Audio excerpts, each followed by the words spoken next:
আপনারা বলছেন যে জামাত ইসলামী দাড়িপাল্লার বদলে জান্নাতের টিকিট বিক্রি করতেছে।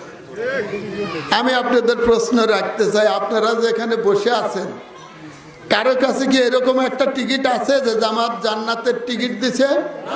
আছে কারো কাছে? নাই। বরঞ্চ তারা বলছেন বিভিন্ন কথা, ভোট দিলে কি কি পাইবো, জান্নাত পাবে, হ্যান মেলা কিছু তারা বলতেছে।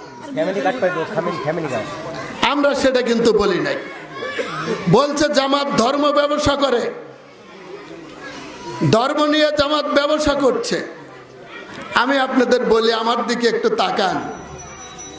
আমার যে মুখে দাড়ি, এই দাড়ি দেখে কি আপনাদের মনে হয় যে ভোট উপলক্ষে জামাতের জেলামের দাড়ি রাখছে?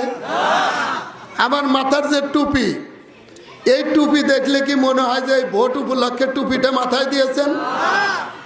টুপিটা সরাইলে দেখা যাবে যে টুপির নিচের অংশ সাদা হয়ে গেছে। কিন্তু আমরা এটাও লক্ষ্য করছি, এই দেশে যারা ভোটের প্রার্থী হয়েছেন সারা দেশে বিভিন্ন জায়গাতে,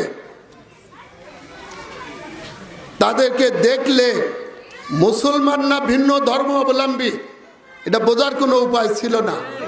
সেই সমস্ত লোকেরা আজকে নির্বাচনকে সামনে রেখে মাথায় টুপি তুলেছেন, তারাই ধর্ম নিয়ে ব্যবসা করছেন। জামাত ইসলামী ধর্ম নিয়ে ব্যবসা করে নাই।